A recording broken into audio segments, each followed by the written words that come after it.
네, 별똥이 아빠입니다. 자, 오늘의 동화는요. 보물섬이라는 동화예요.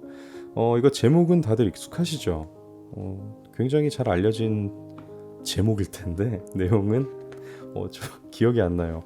이거 작가가 스티븐슨이라는 작가거든요. 로버트 스티븐슨인데 다른 작품으로 지킬 앤 하이드가 있습니다. 지킬 박사와 하이드. 이거 저 오늘 처음 알았어요. 자, 지킬 앤 하이드 작가의 동화 보물섬 한번 들어가 보겠습니다. 자, 시작합니다. 보물섬. 바닷가 작은 마을에 벤보라는 여관이 있었어요. 어느 날 키가 크고 얼굴이 구릿빛인 늙은 사나이가 여관으로 들어오며 소리쳤지요. 이봐, 고급 럼주 한 잔만 가져와. 여관 주인의 외아들인 짐이 술을 갖다 주었어요. 늙은 사나이는 천천히 맛을 보며 마셨죠. 뱃사람처럼 보였지만 보통 선원 같지는 않았어요. 그래서 짐은 그를 선장이라 불렀죠.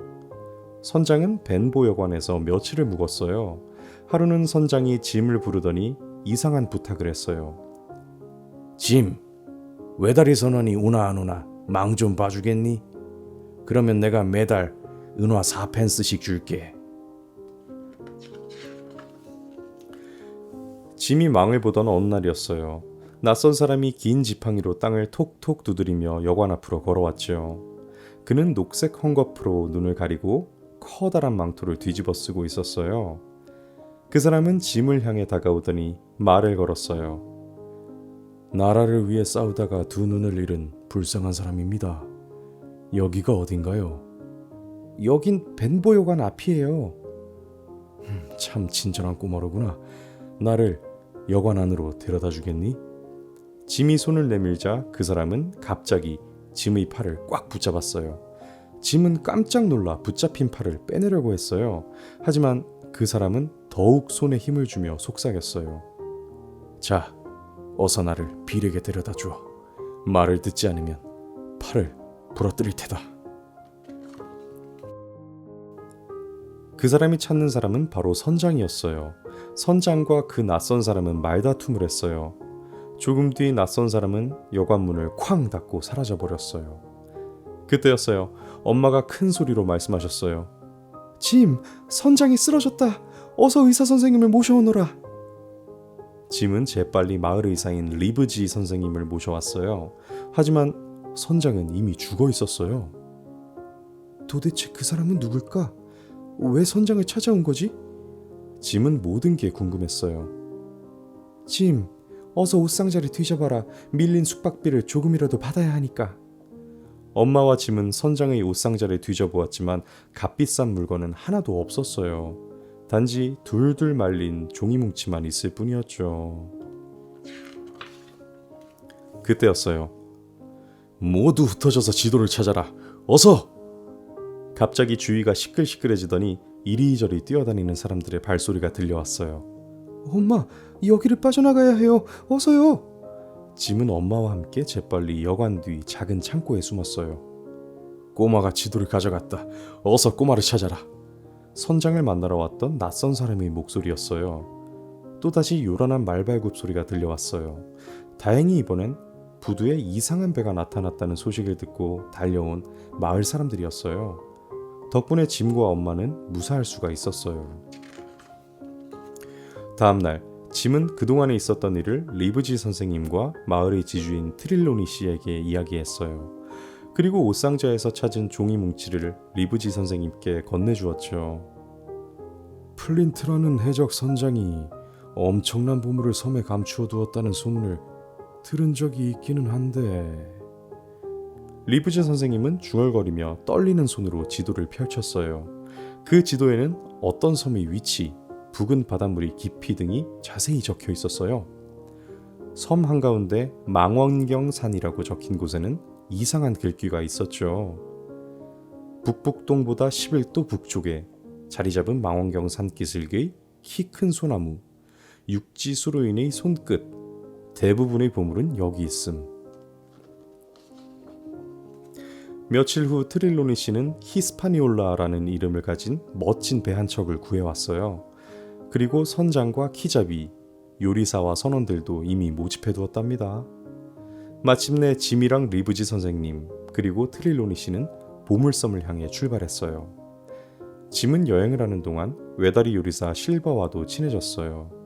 보물섬에 거의 도착할 무렵 짐은 사과가 먹고 싶어 사과통이 있는 갑판으로 나왔어요. 통 안에는 사과가 몇 개밖에 없었죠. 손을 뻗어도 닿지 않자 짐은 아예 통 안으로 들어가 사과를 먹었어요. 배가 부른 짐은 그만 통 안에서 잠이 들고 말았죠. 얼마나 지났을까? 누군가가 사과통에 기대어 왔는 바람에 짐은 잠에서 깨어났어요. 두런두런 말소리가 들리자 짐은 숨을 죽였죠. 우린 플린트 선장이 부하였어. 그러니 섬에 파묻은 보물은 그 지주 녀석이나 의사의 것이 아니라 바로 우리들의 것이라고. 그 소리는 외다리 요리사 실버의 목소리였어요. 그렇다면 지주와 의사를 해치우자는 말인가요? 이번엔 배에서 제일 나이가 어린 딕의 목소리였어요. 곧이어 키잡이 헨스의 목소리가 들렸죠. 그러지 말고 섬에 닿기 전에 놈들을 해치우는 게 어때? 그러자 실버가 헨스를 달래며 말했어요. 아직은 안 돼. 보물 지도가 그들 손에 있는 걸. 보물을 찾은 뒤에 죽여도 늦지 않을 거야. 딕, 사과나 하나 꺼내줘. 실버의 말에 짐은 온몸이 오그라드는 것 같았어요. 그때였어요. 육지다! 육지가 나타났다! 그 소리에 사과 따위는 잊어버린 채 모두 뱃머리로 달려갔어요. 짐은 재빨리 사과통에서 빠져나와 트릴로니 씨, 리브지 선생님, 스몰렛 선장에게 통 안에서 들은 이야기를 해주었어요. 우선 육지에 내린 다음 바로 도망을 가야겠어. 모두들 리브지 선생님의 말에 따르기로 했어요. 배가 육지에 닿자 선원들이 하나 둘씩 배에서 내렸어요. 제일 먼저 배에서 내린 짐은 혼자서 숲이 우거진 곳으로 가보았어요. 그곳에서 짐은 나무 사이로 날쌔게 몸을 숨기는 무언가를 보았죠. 짐이 본 건 털복숭이 남자였어요. 내 이름은 벤 건이야. 예전에 플린트 선장의 보물을 찾으러 친구들과 이곳에 왔지. 그런데 보물을 발견하지 못하자 그들은 나를 버리고 가버렸어. 한편 배에서 내린 리브지 선생님 일행은 실버 일행을 피해 숲으로 들어갔어요. 그리고 한참을 헤맨 끝에 통나무집 한 채를 발견했죠. 그곳은 옛날 해적들이 사용하던 요새였어요. 이곳에서 해적들과 싸우면 되겠는걸? 그때였어요. 실버를 포함한 해적 7명이 통나무집 쪽으로 걸어왔어요. 탕탕! 해적들은 통나무집을 향해 총을 쏘았어요. 하지만 통나무집 안에서도 총을 쏘며 반격하자 해적들은 도망을 갔어요.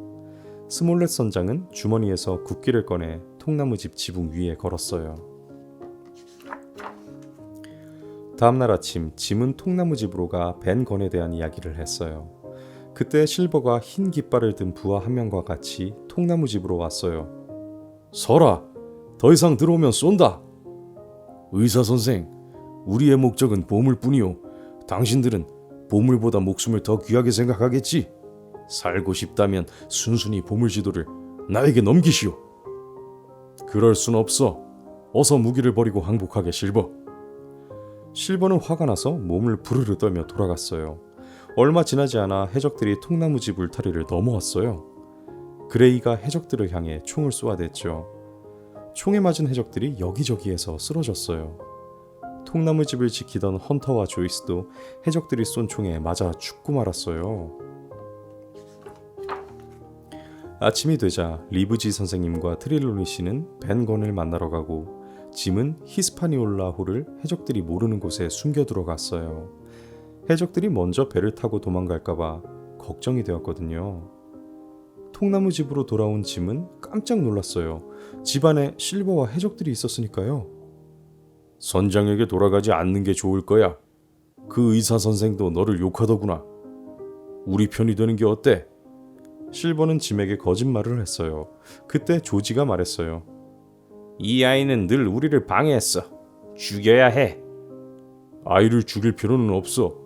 우린 어서 보물을 찾아 이곳을 떠나면 된다고. 실버는 보물 지도를 다른 해적들에게 보여주며 말했어요. 잠시 후 해적들은 보물을 찾으러 망원경산을 향해 올라갔어요. 그런데 앞서가던 딕이 갑자기 비명을 질렀어요.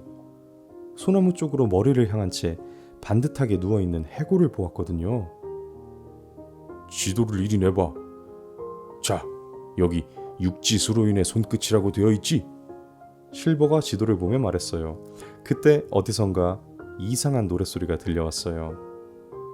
그 노랫소리는 송장 15사람, 에이야디야, 게다가 럼주가 한 병이라는 가사였죠. 이건 플린트 성장이 자주 부르던 노래야. 플린트의 귀신인가? 해적들은 무서워 꼼짝할 수가 없었어요. 자, 어서 보물을 찾아 여기를 떠나자. 실버의 말에 해적들은 정신을 차리고 보물이 있는 곳을 찾았어요. 그런데 그곳은 이미 파헤쳐져 있고 커다란 구덩이엔 부러진 곡괭이만 있었어요. 그때 숲에서 총소리가 들려왔어요. 총소리와 동시에 2명의 해적이 쓰러졌어요. 깜짝 놀란 해적들은 모두 정신없이 도망을 쳤어요. 잠시 뒤 숲에서 나온 사람은 리브지 선생님이었어요. 리브지 선생님은 짐에게 그동안의 이야기를 해주었어요. 이미 벤 건이 보물을 찾아 망원경산 뒤쪽에 있는 동굴에 옮겨놓았다는 것을 알게 된 리브지 선생님이 보물 지도를 실버에게 넘겨준 것이었어요. 다음날 아침, 짐 일행은 보물을 배에 싣고 무사히 섬을 떠났어요. 해적들은 어떻게 되었냐고요? 섬에 그냥 남겨두었죠. 해적들이 먹을 음식이랑 약품과 함께 말이죠. 외다리 실버는 어느새 금화주머니 몇 개를 훔쳐서 도망갔어요. 그 뒤 외다리 실버의 소식을 들은 사람은 아무도 없었어요. 가지고 온 보물들은 마을 사람들과 나누어 가졌어요. 얼마 후 그 섬에 아직도 파내지 못한 보물이 있다는 소문이 돌았어요. 하지만 짐은 다시는 그곳에 가고 싶지 않았어요. 보물보다는 엄마와 지내는 시간이 더 좋았으니까요. 네, 뭐 이미 보물 많이 찾았겠다. 나눠 가졌으면 꽤 부자가 되었겠다. 구태여 자신들이 해적을 두고 왔는데 거기 다시 돌아가고 싶은 생각이 들지 않겠죠? 네. 네, 또 읽다 보니까 기억이 나네요. 네, 이 해적들 그리고 그 안에서 일어나는 또 사건들, 네, 또 생생히 기억이 나서 또 다시 재밌게 읽었던 것 같아요. 우리 보물섬 하면 또 보물을 싣고 오는 보물선이 있고 유령선 옛날에 얘기 많이 들었죠? 실제로 많은 유령선들이 이렇게 보물을 찾아다니는 보물선이나 아니면 또 대항해 시대 때 또 이제 다른 대륙으로 이렇게 넘어가려 하는 그런 배들이 무풍지대라고 있대요. 바다 한가운데. 이 당시 배는 지금처럼 뭐 석탄을 떼서 가거나 기름을 떼서 가거나 뭐 모터를 돌리진 않았겠죠. 네, 다 범선이라 하는 그 범이라고 하면 도치예요. 도치를 달아서 움직이는 범선을 타고 다녔는데 이거는 차라리 맞바람이라도 불면 차라리 다행인데 바람이 하나도 안 불면 정말 어쩔 수가 없대요. 뭐 노를 저어서 갈 것도 아니니까요. 그래서 바다 한가운데, 대양 한가운데 있는 무풍지대에 오면은 이도저도 못해서 음식과 물이 바닥이 나고 또 이렇게 질병에 시달리다가 그렇게 다들 죽어버려서 그렇게 사람이 없이 떠도는 배들이 그런 배들이 나중에 유령선의 모티브가 되고 실제로 그런 배들을 유령선이라고 많이 불렀다고 하더라고요. 네, 참 과거는 옛날은 지금보다 살기가 당연히 힘들었겠지만 그 중에서도 이 선원들의 삶은 특히나 더 힘들었을 것 같습니다. 정말 모든 결핍과 그리고 그 위험과 질병으로부터의 그런 위험 요소들이 너무 많은 것 같아요. 오늘날에도 배를 타는 사람들은 정말 고생을 많이 하죠. 자, 오늘 109번째 동화 스티븐슨의 보물섬이었습니다. 네, 별똥이 아빠입니다. 자, 오늘의 동화는요 모두가 너무나 잘 아시는 심청전, 동화 제목으로는 효녀심청이라고 되어 있어요. 잘 아시죠? 바로 들어가 볼게요. 이거 모르는 분들 없으시잖아요, 그렇죠? 자, 시작하겠습니다. 효녀심청. 옛날 바닷가 작은 마을인 도화촌에 눈이 보이지 않아 신봉사라 불리는 심학규가 살았어요. 신봉사에게는 어질고 착한 곽씨 부인이 있었죠. 아이가 없어서 늘 걱정이었던 곽씨 부인은 어느 날 선녀가 품에 안기는 신기한 꿈을 꾸었어요. 그런 다음 예쁜 딸을 낳았죠. 그렇게 귀하게 얻은 딸이 바로 심청이었어요. 뒤늦게 예쁜 딸을 얻은 신봉사 부부는 너무 기뻤어요. 하지만 기쁨도 잠시, 곽씨 부인은 딸을 남겨두고 세상을 떠났어요. 그날부터 신봉사는 어린 딸을 위해 이 집 저 집 젖동량을 다녔어요. 이보시오. 태어난 지 7일 만에 어미를 잃은 아기가 배가 고파옵니다. 아기에게 젖 한 모금만 먹여주오. 신봉사는 비가 오나 눈이 오나 먼 길도 마다하지 않고 젖을 얻어먹이며 청이를 키웠어요. 그렇게 심청은 아버지의 정성스런 보살핌으로 곱고 예쁘게 자랐어요. 세월이 흘러 어느덧 심청은 15이 되었어요. 예쁘고 착하게 자란 심청은 품을 팔거나 삭바느질로 아버지를 잘 봉양했죠. 하루는 잔치집 일을 나간 심청이 밤 늦도록 오질 않자 신봉사가 딸을 찾아 나섰어요. 이제야 오려나 우리 딸 청이. 저제야 오려나 우리 딸 청이. 지팡이를 짚고 더듬더듬 다리를 건너던 신봉사가 개울에 풍덩 빠졌어요. 마침 지나가던 스님이 신봉사를 발견하고 구해주었어요. 아니 이 어쩌다가 이런 변을 당했소? 아이고 고맙습니다.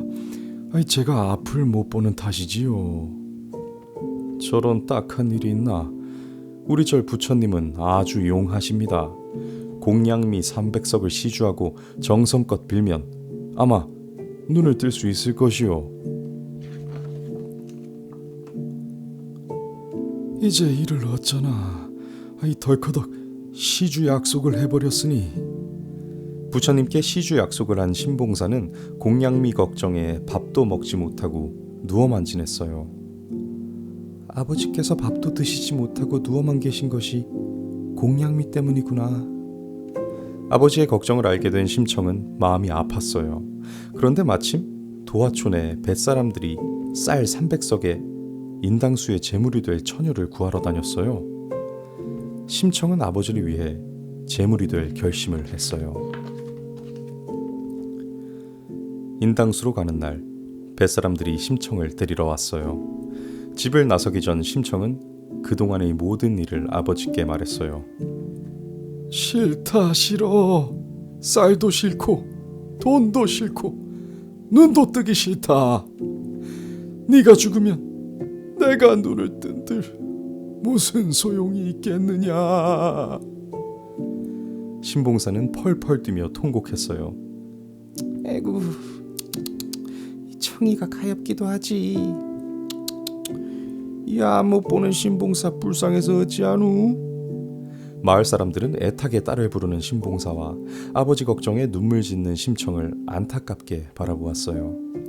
뱃사람을 따라가는 심청의 발걸음은 무겁기만 했어요. 바람을 받은 배는 어느새 인당수에 다다랐어요.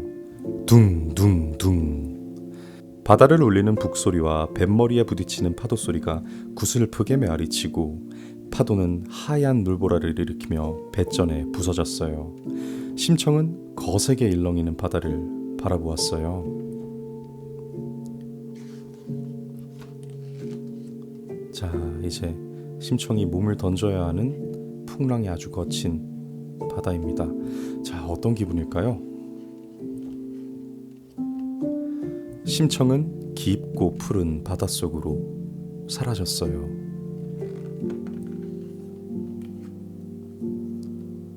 청아, 청아. 다정한 목소리에 심청은 눈을 떴어요. 청아, 내가 너의 엄마란다. 가여운 내 딸, 어여쁘게 자랐구나. 옥황상제께서 너와 나를 이곳에 머무르게 하셨단다. 심청은 어머니와 함께 연꽃이 가득한 바닷속 궁전에서 꿈같은 시간을 보냈어요. 하지만 어머니와 함께 보내는 시간도 그리 길지 못했어요. 어느 날 어머니는 심청을 그윽한 눈길로 오랫동안 바라보았어요. 청아, 이제 헤어져야 할 시간이 되었구나. 우리는 다시 만날 터이니 슬퍼 말고 아버지를 잘 모시도록 해라. 저 연꽃이 너를 다시 인간 세상으로 보내줄 거란다.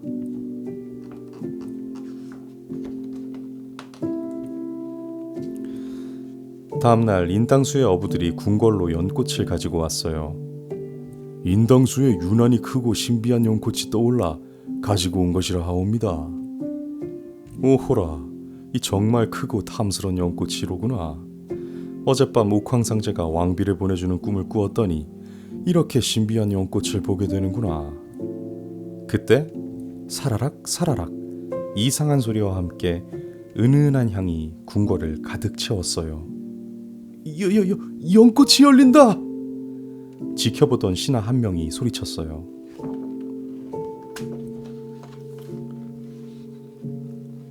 활짝 열린 연꽃 속에는 아름다운 심청이가 살포시 고개를 들고 서 있었어요.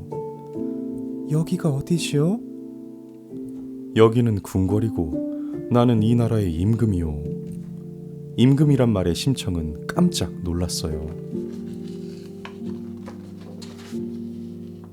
눈부시게 아름다운 심청을 보고 임금은 옥황상제가 보낸 왕비라고 생각했어요. 하늘에서 분명 왕비를 내리신 것이로다. 이 처자를 왕비로 삼을 것이니 성대한 잔치를 베풀도록 하라.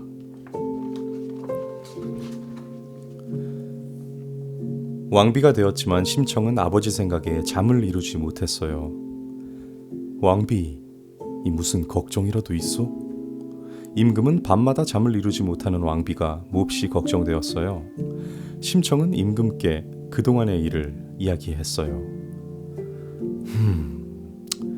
그래서 근심이 많았구려. 이 왕비는 정말 다시 없는 효녀요. 전국의 모든 봉사들을 위한 잔치를 열도록 합시다. 아마 왕비의 아버지도 꼭 오실 것이요. 한편 신봉사는 옆마을에 사는 뺑덕어미의 꼬임에 빠져 집을 팔고 심청이가 모아둔 돈까지 몽땅 뺑덕어미에게 빼앗기고 말았어요. 어느 날 궁궐의 잔치 소식을 들은 신봉사는 왠지 궁궐에 가고 싶다는 마음이 들었어요. 그래서 뺑덕어미에게 여비를 달라고 했죠. 여비는 무슨 여비? 이 당장 밥 지어 먹을 양식도 없어. 아니, 그 돈을 다 어디에 썼소? 머리에 바를 기름도 사고 맛 좋은 고기도 사고 예쁜 비녀도 샀지요. 그리고 또 욕심 많은 뺑덕어미는 끝도 없이 말을 이었어요. 그래서 이 남은 돈이 한 푼도 없소? 결국 신봉사는 여비도 없이 더듬더듬 궁궐을 찾아갔어요. 흥겨운 춤과 음악이 궁궐에 가득 차고 각지에서 올라온 봉사들은 즐겁게 먹고 마시며 잔치를 즐겼어요. 왜 이리 늦으실까? 그 사이 눈을 뜨셨나?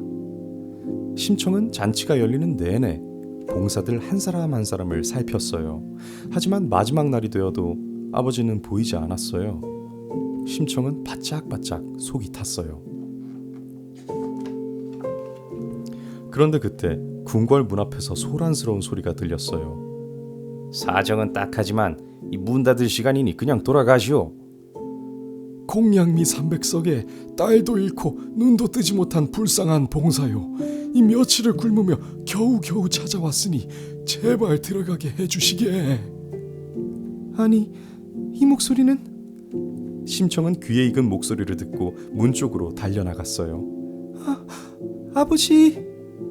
궁궐 문 앞에는 심청이 애타게 찾던 아버지가 서 있었어요. 아버지, 저예요. 아버지의 딸 청이에요. 뭐? 내 딸 청이라고? 그 순간 신봉사가 눈을 번쩍 떴어요. 청아! 이게 꿈이냐 생시냐 청아! 그 뒤 심청은 효심 깊은 딸로 훌륭한 왕비로 오래오래 행복하게 살았답니다. 자, 딱히 빠지는 내용 없이 다 잘 들어있네요. 물론 뭐 뺑덕어미의 꼬임에 빠지고 청이를 잃고 난 뒤에 신봉사의 이야기는 많이 빠져있긴 한데, 네, 심청이 주인공 청이의 얘기 중심으로 잘 담겨 있는 것 같아요. 네, 우리 너무나 잘 알죠. 근데 아무리 눈을 띄워드리고 싶었어도 자식이 효도를 하는 데는 그 선이 있어야 된다고 봅니다. 네, 절대로 목숨을 바쳐서 이렇게 하면 그거는 신봉사도 원치 않았죠. 네, 저는 원작을 읽어봤는데도 기억을 못하는 건지 그 스님과 한 말이 시주 약속까지 이렇게 대단한 건지는 몰랐거든요. 근데 뭐 시주 약속을 하면 안 지키면 부처님이 노하실까봐 좀 걱정을 했나봐요. 여기서는. 네, 저도 뭐 딸을 키우고 있지만 저희 별똥이는 뭐 무사히 태어나서 지금 이렇게 잘 커주고 있는 것만으로도 이미 효를 다 했죠. 뭐 더 바랄 것도 없고 더 바라서도 안 되고 또 절 위해서 뭘 무리하게 하려고 해서도 안 된다고 생각해요. 너무 이렇게 좀 철딱서니 없이 철없이 망가지는 모습을 보여서도 안 되겠지만 저는 나이에 맞지 않게 너무 어른스러운 그런 아이들도 참 불쌍하다고 보거든요. 그리고 그렇게 클 수밖에 없었다면 그 역시도 부모 입장에서 일종의 학대를 한 게 아닌가 하는 약간 좀 논란의 소지는 있는 얘기겠지만 그런 생각도 들기는 해요. 아이는 아이답게 그렇게 키우고 싶다는 생각을 합니다. 자, 오늘 110번째 동화입니다. 전래동화 효녀 심청이었습니다. 네, 별똥이 아빠입니다. 자, 오늘의 동화는요, 알퐁스 도데의 별이라는 작품이에요. 이거 제가 굉장히 좋아하는 작품입니다. 처음 배운 건 중학교 때였는데 그 이후로도 별이라는 뭐 비슷한 노래들 중에 별이라는 제목을 가진 노래 많잖아요. 가사를 유심히 보게 되고 혹시 이 작품이 모티브가 되지 않았을까? 뭐 그런 생각도 들고 영향을 굉장히 많이 끼쳤어요. 제가 정말 좋아하는 그런 소설입니다. 자, 한번 들어가 볼게요. 기대하셔도 좋을 것 같습니다. 시작하겠습니다. 별.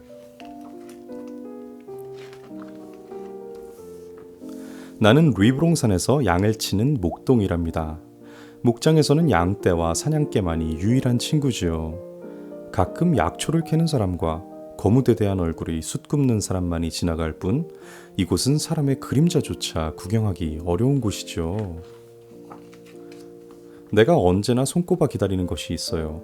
그건 바로 2주일마다 보름치 양식을 실어다주는 노새의 방울소리, 농장에서 일하는 꼬마 미아로의 해맑은 얼굴, 햇살처럼 따스한 노라드 아주머니가 쓴 다갈색 모자가 언덕 위로 남실남실 떠오를 때면 나는 너무나 기뻐서 어쩔 줄 모른답니다. 그때마다 나는 산 밑에서 일어난 소식을 캐묻곤 하죠. 그러나 나의 관심은 오직 스테파네트 아가씨 뿐이랍니다. 스테파네트 아가씨는 어떻게 지내나요? 파티에 자주 나가시나요? 멋진 남자친구는 생겼어요?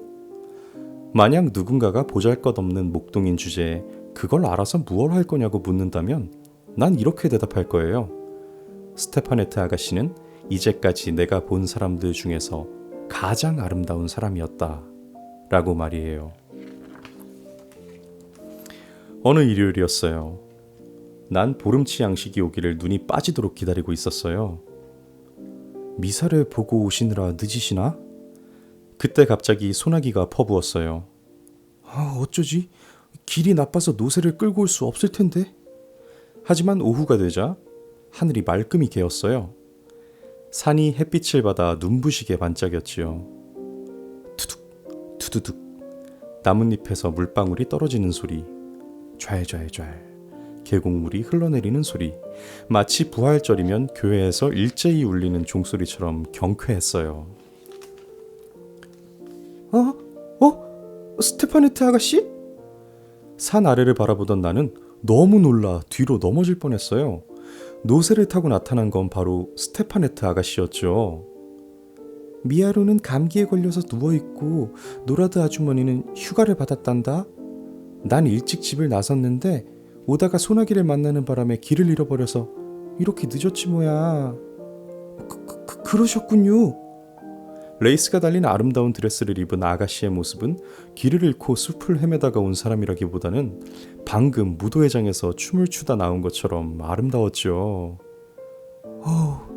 예쁘고 귀여워라. 나는 아가씨에게서 눈을 뗄 수가 없었어요. 지금 이 순간 나 혼자만을 위해 아가씨가 이곳까지 올라왔다고 생각하니 가슴이 콩닥콩닥 뛰기 시작했죠. 내가 바구니에서 식량을 내리는 동안 아가씨는 집안 여기저기를 구경했어요. 양 모피를 깐 낡은 침대와 벽에 걸린 커다란 외투, 채찍, 그리고 구식 엽총.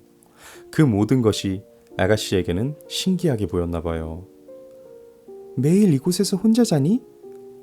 밤낮 이렇게 있으면 얼마나 외로울까. 언덕에서는 무슨 생각을 하며 보내니? 당신을 생각하면서요, 아가씨. 난 이렇게 대답하고 싶었지만 꾹 참았어요. 얼마 후 아가씨는 빈 바구니를 노새에 싣고 산 아래로 내려갔죠. 잘 있거라 목동아. 아가씨의 뒷모습은 날아다니는 천사 같았어요. 나는 언덕에 우두커니 서서 돌아가는 아가씨의 모습을 쳐다봤어요.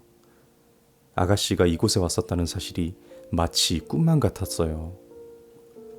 나는 해가 질 때까지 손끝 하나도 움직이지 않았어요. 아가씨를 만났던 꿈 같은 시간을 깨고 싶지 않았거든요. 저녁이 되자 나는 양떼를 우리 안에 몰아넣고 있었어요. 그런데 언덕 아래에서 누군가 나를 부르는 소리가 들려왔어요. 나는 언덕 아래로 뛰어내려갔어요. 거기엔 스테파네타 아가씨가 물에 흠뻑 젖은 채 오들오들 떨고 있었어요. 물이 불어서 강을 건널 수가 없어서 되돌아왔어. 어쩌지? 부모님이 걱정하실 텐데. 아가씨의 눈에는 구슬 같은 눈물이 맺혔어요.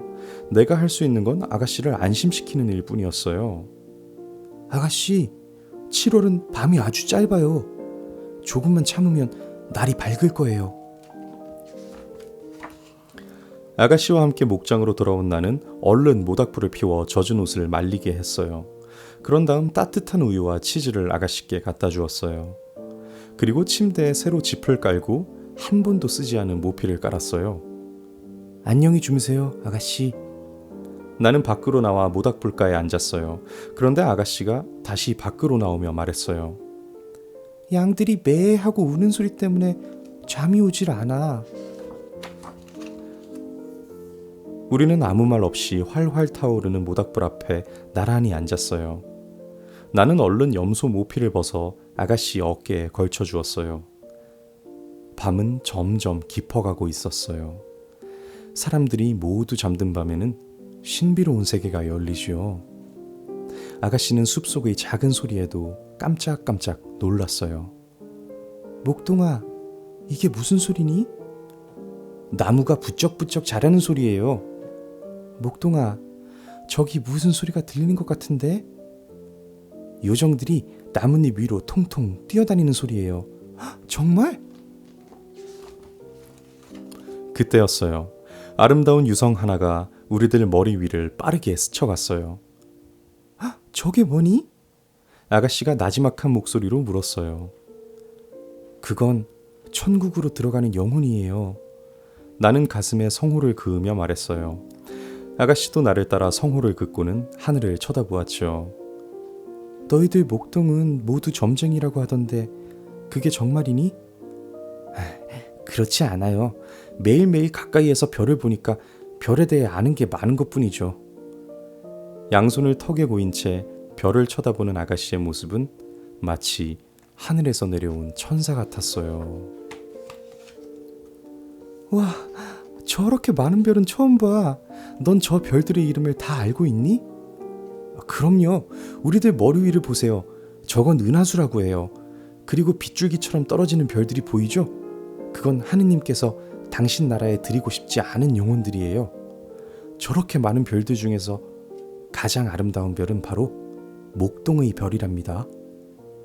우리가 새벽에 양떼를 몰고 나갈 때나 또 저녁에 다시 몰고 돌아올 때 한결같이 우리를 비추어주는 별이죠. 우리들은 그 별을 마글론이라고 불러요.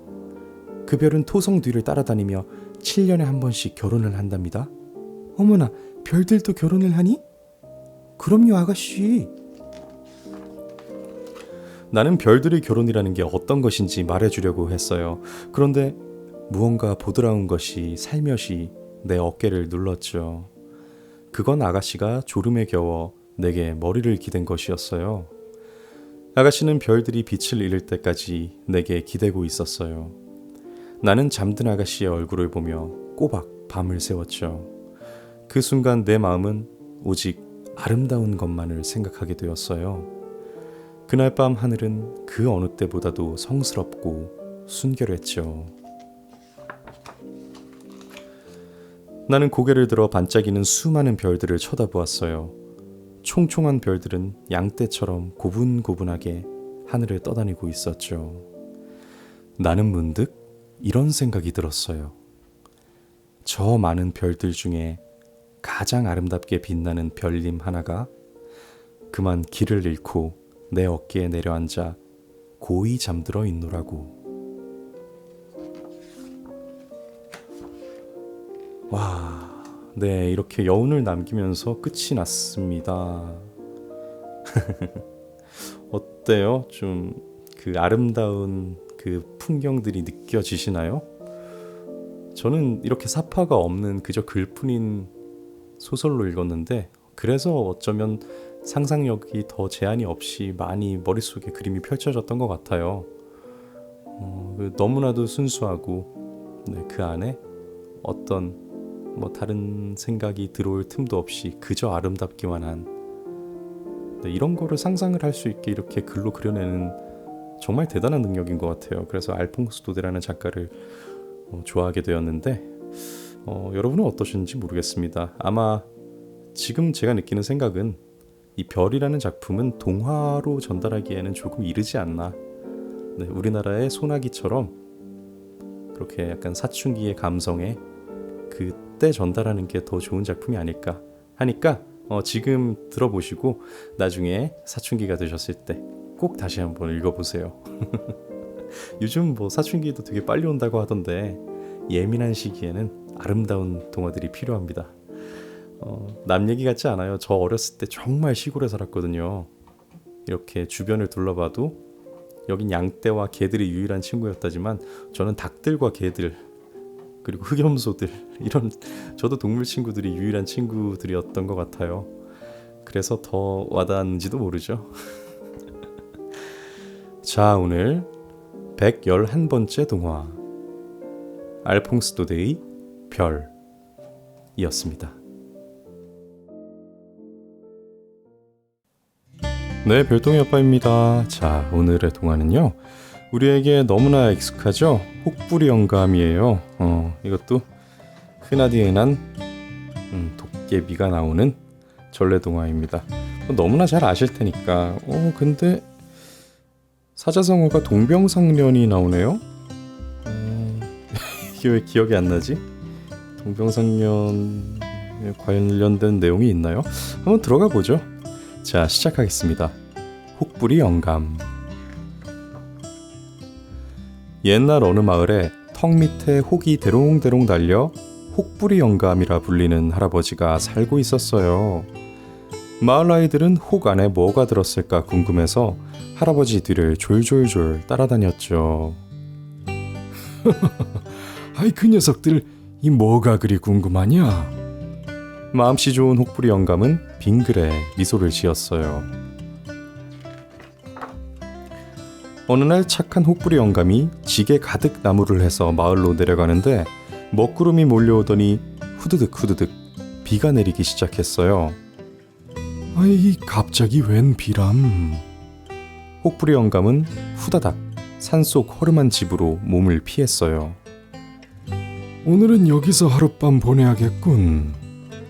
혹부리 영감은 벽에 기대앉아 흥얼흥얼 노래를 불렀어요. 서산에 해 떨어지고 동산에 달이 뜨니 밤이 점점 깊어가네. 우리 할멈네 걱정에 이 밤 꼴딱 다 새겠네. 그때였어요. 우락부락 덩치 큰 도깨비, 눈이 하나 외눈 도깨비, 키가 작은 난쟁이 도깨비들이 하나 둘 산속 집으로 들어왔어요. 에구머니, 이런 어쩐다. 여기가 도깨비 집이로구나. 깜짝 놀란 할아버지는 노래를 뚝 그쳤어요. 노래소리가 멈췄어. 분명 이 집에서 들렸는데. 그러게, 방 안에서 노래가 들렸는데. 덩치 큰 도깨비가 방문을 열어젖히자 혹부리 영감이 버들버들 떨고 있는 게 아니겠어요? 영감이 부른 노래였구먼. 오랜만에 사람이 부른 노래를 들으니 이 절로 흥이 나는데 한번 더 불러보시오. 혹부리 영감은 놀란 토끼 눈을 하고는 목청을 가다듬고 노래를 불렀어요. 혹부리 영감이 흥얼흥얼 노래를 부르자 산속 허름한 집에 한바탕 도깨비 잔치가 벌어졌어요. 도깨비들은 덩실덩실, 낡은 집은 들썩들썩, 모두들 날이 새는 줄도 모르고 신나게 놀았어요. 그때 꽃기요 달구름 소리가 들려왔어요. 마음이 급해진 도깨비들이 혹부리 영감에게 물었어요. 영감, 그 노래는 어디서 나오는 거요? 그야 내 목구멍에서 나오지요. 아니, 이 목구멍 말고 다른 거 없소? 영감 노래는 뭔가 다르단 말이오. 대체 이거 어디서 나오는 것이오? 글쎄요. 자, 도깨비들은 사람의 내부를 이렇게 볼 수 있나 봅니다. 아니면은 어떻게 얘기해야 하나 하고 혹부리 영감이 내 몸의 모든 기관을 다 한 번씩 생각해보는 거일 수도 있겠네요. 재미있는 사파네요. 혹부리 영감은 겁에 질려 선뜻 대답하지 못하고 턱 밑의 혹만 만지작거렸어요. 그 모습을 지켜보던 도깨비들이 수군댔어요. 혹시 그 혹에서 나오는 것이 아니오? 도깨비들이 눈을 번뜩이며 혹 가까이 다가오자 놀란 할아버지는 얼떨결에 고개를 끄덕였어요. 금은 보화를 줄 테니 그 혹 우리 주시오. 그래서 착한 혹부리 영감은 혹을 주고 금은 보화를 얻게 되었죠. 부자가 된 착한 혹부리 영감은 동네 사람들을 불러 큰 잔치를 열었어요. 소문을 들은 이웃 마을에 사는 욕심쟁이 혹부리 영감은 배가 아파 죽을 지경이었어요. 에이 옳지. 내가 이럴 때가 아니지. 욕심쟁이 혹부리 영감은 황급히 산으로 올라갔어요. 나도 혹대고 이 금은 보화 얻어야지. 아니지. 이 금은 보화보다 더 귀한 걸 달라고 해야지. 애물단지 혹이 효자 노릇하는구나. 도깨비들아 기다려라. 혹부리 영감이 가신다. 욕심쟁이 혹부리 영감은 착한 혹부리 영감이 갔다던 산속 허름한 집으로 신나게 뛰어갔어요. 왜 이렇게 밤이 더디지? 아이고 지루해라. 너무 빨리 왔나? 몸도 쑤시고 배도 고프네. 이럴 게 아니라 노래를 불러야지. 내 노래를 듣고 도깨비들이 달려올 거야. 욕심쟁이 혹부리 영감은 흥얼흥얼 노래를 부르기 시작했어요. 얼씨구 좋네 얼씨구 좋아. 어서 빨리 밤 되거라. 혹되고 금은 보아 얻어서 천년만년 살아야지. 그때였어요. 우락부락 덩치 큰 도깨비, 눈이 하나 외눈 도깨비, 키 작은 난쟁이 도깨비들이 하나 둘 산속 집으로 들어왔어요. 도깨비를 보자마자 욕심쟁이 혹부리 영감은 혹을 잡고 쑥 내밀었어요. 에이 도깨비님들 이제야 오셨소. 그런데 이게 웬일이래요?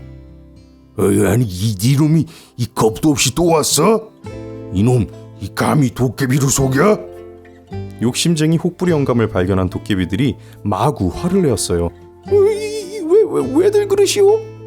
여기 이 노래가 나오는 혹이 보이질 않소? 뭐? 노래 나오는 혹이라고? 오냐, 그래, 이 혹도 가져가라. 도깨비들은 욕심쟁이 혹부리 영감 턱에 철석 혹 하나를 더 붙였어요. 어이구, 아니 왜 이러시오? 나는 아무 죄가 없소. 그래도 정신을 못 차렸군. 어디 맛 좀 봐라. 욕심쟁이 혹부리 영감은 도깨비들에게 흠씬 두들겨 맞았답니다. 날이 밝아 겨우 산속집에서 도망친 욕심쟁이 혹부리 영감은 도깨비가 쫓아온다며 고래고래 비명을 지르면서 온 동네를 달리고 또 달렸답니다. 턱 밑에 혹을 2개나 달고서 말이에요. 자, 이야기가 이렇게 끝이 납니다. 잘 아시죠? 네. 뭐 착한 일을 해서 복을 받았다 보다는 착하게 살던 사람이 행운이 일어났다 정도, 행운을 맞이하게 되었다 이 정도로 그냥 생각해야지, 이거를 뭐 복을 받았다라고 보기엔 좀 어려운 것 같아요. 도깨비들도 욕심쟁이 혹부리 영감을 그 욕심 때문에 벌을 준 건 아니죠. 그냥 자기들이 속은 거에 분해서 화풀이를 한 거고, 어릴 적에는 착하게 살아서 복을 받고 욕심 부리다가 벌을 받고 이렇게 단순하게 그냥 받아들였던 것 같은데, 지금 이렇게 다시 읽어보니까 그렇지는 않네요. 네. 되게 현실적이에요. 어찌 보면 우리 인생이 그렇잖아요.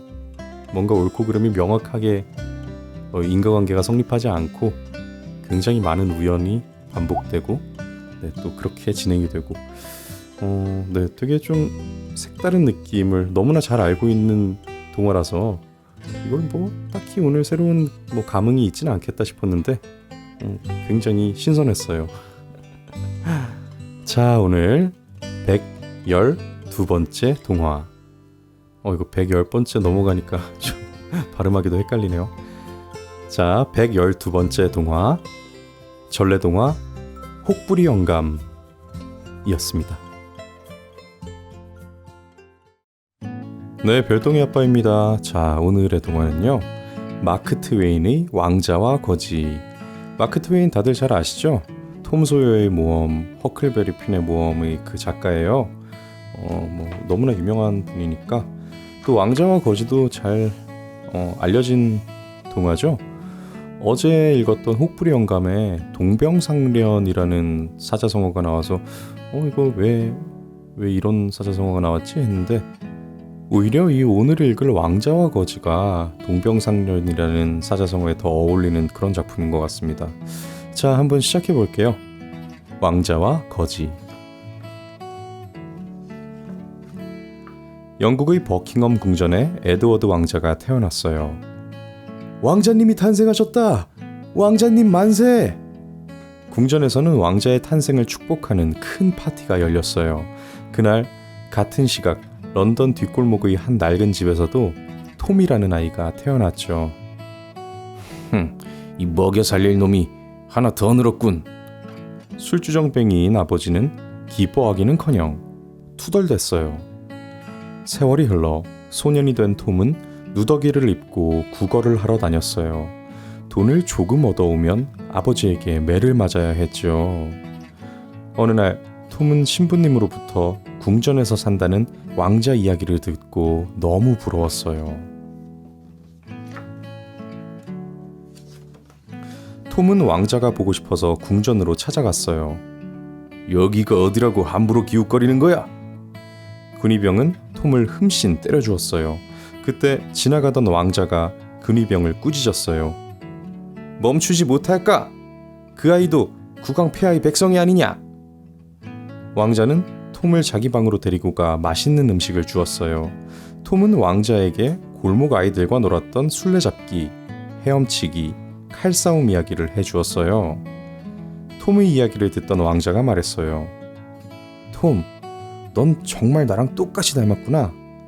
우리 서로 옷을 바꾸어 입어보면 어떨까? 왕자는 귀중한 옥새를 갑옷 속에 숨기며 말했어요. 톰, 내가 골목 아이들과 놀고 올 때까지만 내 방에서 기다려. 왕자는 곧바로 성문으로 달려갔어요. 여봐라! 어서 문을 열어라!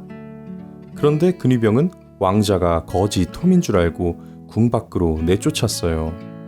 거지 옷을 입은 왕자는 거리를 헤매다가 톰의 아버지에게 붙잡혔어요.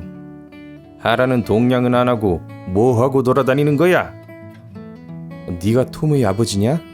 난 에드워드 왕자다. 궁전으로 돌아갈 수 있게 도와주면 큰 상을 내리겠다. 톰의 아버지는 자기 아들이 미쳤다고 생각했어요. 한편 왕자의 방에 혼자 남은 톰은 푹신한 의자에도 앉아보고 왕자의 멋진 칼도 뽑아들고서 잔뜩 폼도 잡아보았어요. 그런데 시간이 흐르자 톰은 초조해졌어요. 모두들 자기를 진짜 왕자로 여겼으니까요. 저는 왕자가 아니에요. 톰이라는 거지라고요. 톰은 만나는 사람마다 붙잡고 자기는 왕자가 아니라고 했어요. 그러자 왕자가 이상해졌다는 소문이 궁전에 퍼졌어요. 늙고 병든 왕은 더 나쁜 소문이 나기 전에 서둘러 신하들에게 발표했어요. 에드워드 왕자를 내 뒤를 이을 황태자로 삼겠다. 한편 톰의 아버지에게 붙잡혀간 왕자는 톰이 황태자가 되었다는 이야기를 들었어요. 왕자는 파티가 열리고 있는 시의사당으로 찾아가 고래고래 소리를 질렀어요. 내가 진짜 에드워드 왕자다! 어서 문을 열어라! 감히 어디서 황태자의 이름을 들먹이는 거야? 저런 녀석은 혼쭐을 내야 해. 사람들이 왕자에게 덤벼들었어요. 왕자는 다행히 핸던이라는 남자의 도움을 받아 사람들로부터 벗어날 수 있었어요. 그날부터 왕자는 핸던과 같이 지냈어요. 핸던, 물 좀 가져오너라. 세수를 해야겠다. 감히 왕자 앞에 앉다니 참으로 무례하구나.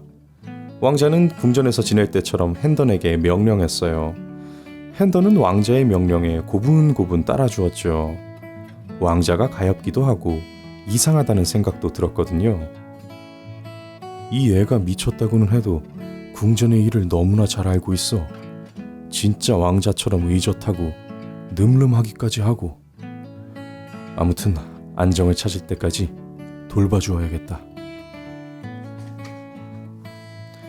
핸던은 원래 부잣집 아들이었어요. 그런데 전쟁터에 나갔다가 포로로 붙잡혔죠. 갖은 고생 끝에 탈출해서 집으로 돌아가던 중 왕자를 만났던 거예요. 다음 날 핸던이 시장에 갔다 돌아와 보니 왕자가 보이지 않았어요. 그 사이 톰의 아버지가 데려간 거였죠. 화가 난 핸던은 왕자를 찾아 뛰쳐나갔어요.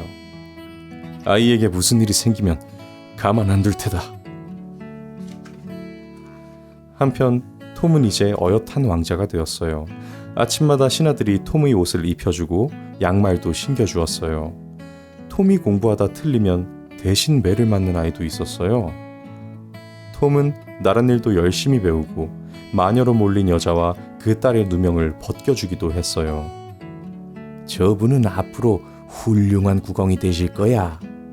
신하들과 백성들은 톰을 칭찬했어요.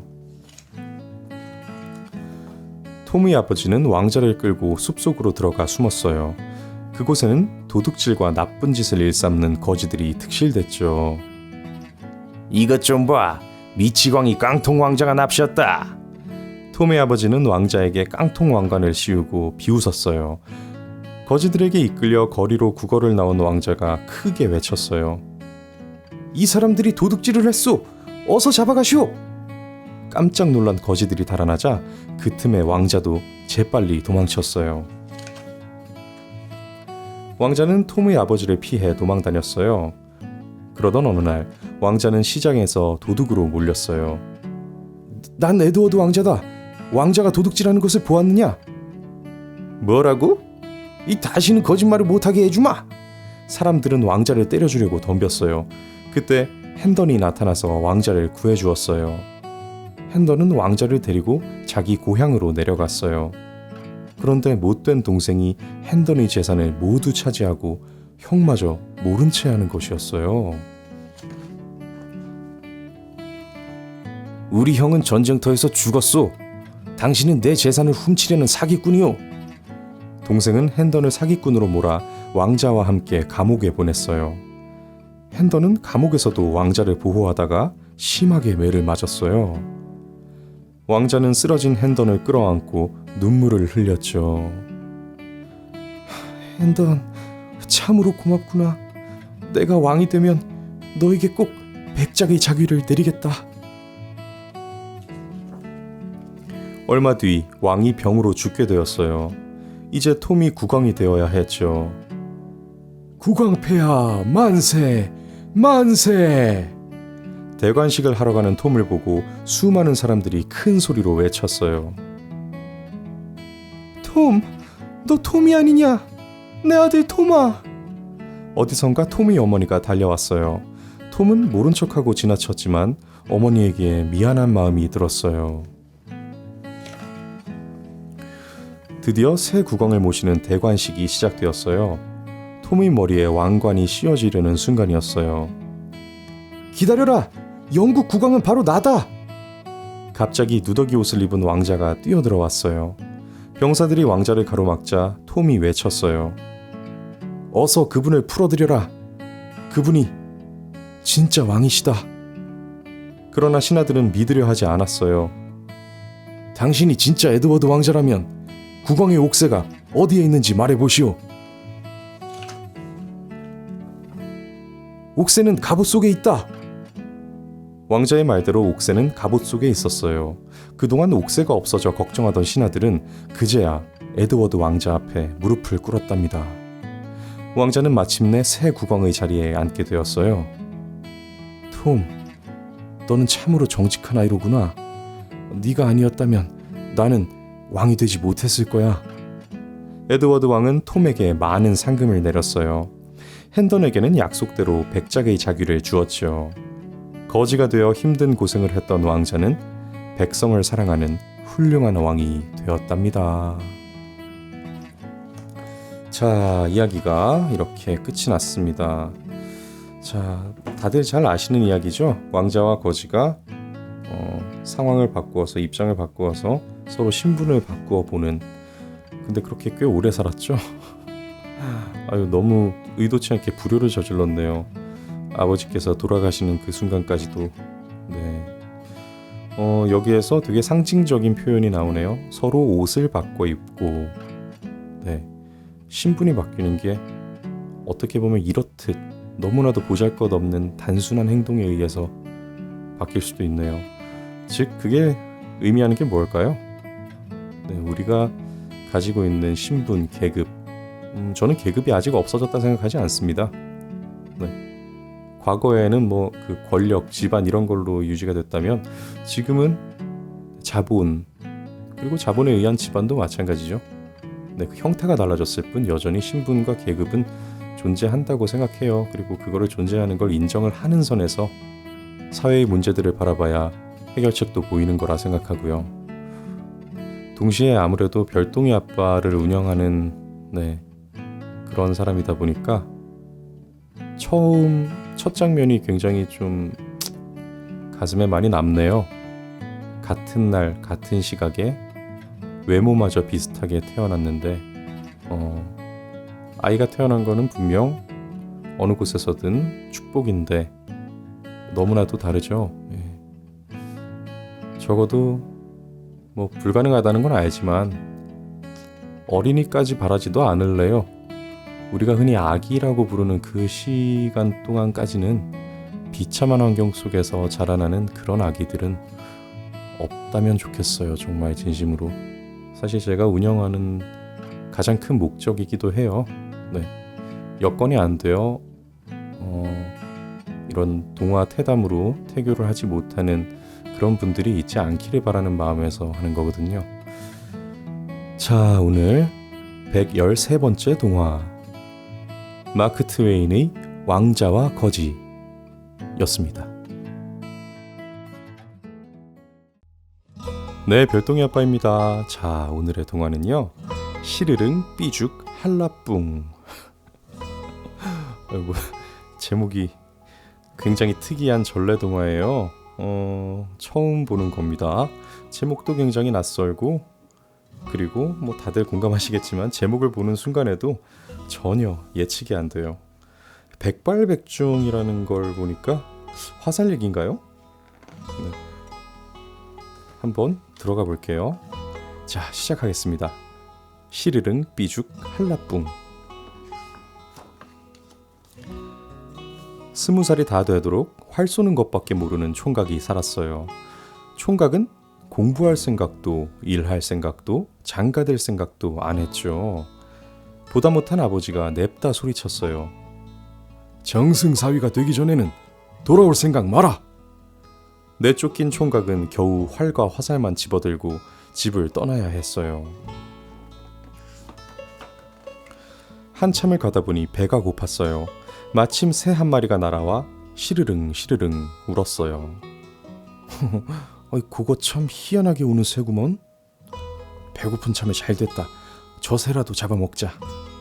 총각은 시르릉 새를 잡아 시르릉 깃털을 뽑고 시르릉 고기를 구워 맛있게 먹었어요. 그런데 총각이 다시 길을 가려고 한 걸음을 걸으니 시르릉, 두 걸음을 걸으니 시르릉 시르릉, 세 걸음을 걸으니 시르릉 시르릉 시르릉. 어라? 움직이면 시르릉, 멈춰서면 뚝 그치네? 툭툭 털어보니 궁둥이에서 깃털 하나가 떨어졌어요. 깃털을 붙이고 걸으면 시르릉, 깃털을 떼고 걸으면 뚝. 총각은 깃털을 활대에 매달고 길을 갔어요. 한참을 가다 보니 또 배가 고팠어요. 마침 새 한 마리가 날아와 삐죽삐죽 울었어요. 총각은 삐죽 새를 잡아 삐죽 깃털을 뽑고 삐죽 고기를 구워 맛있게 먹었어요. 총각이 다시 길을 가려는데 한 걸음을 걸으니 삐죽, 두 걸음을 걸으니 삐죽 삐죽, 세 걸음을 걸으니 삐죽 삐죽 삐죽. 총각은 몸에 붙은 깃털을 떼어 활대에 매달고 다시 길을 갔어요. 또 한참을 가는데 새 한 마리가 날아와 한라뿡 한라뿡 하며 울었어요. 총각은 한라뿡 새를 잡아 한라뿡 깃털을 뽑고 한라뿡 고기를 구워 맛있게 먹었어요. 총각이 다시 길을 가려는데 한 걸음을 걸으니 한라뿡, 두 걸음을 걸으니 한라뿡 한라뿡, 세 걸음을 걸으니 한라뿡 한라뿡 한라뿡. 총각은 이번에도 깃털을 떼어 활대에 매달고 길을 갔어요. 한참을 걸어 마침내 어느 마을에 들어섰는데 꽃같이 고운 아가씨가 총각의 눈에 들어왔어요. 바로 이 마을에 사는 정승의 딸이었죠. 저 아가씨와 혼인할 수만 있다면 얼마나 좋을까? 얼마 후 총각은 정승 집에 도착했어요. 그리고 담 너머 집안을 들여다보았죠. 때마침 곱고 예쁜 정승 딸이 뜰에 서 있었어요.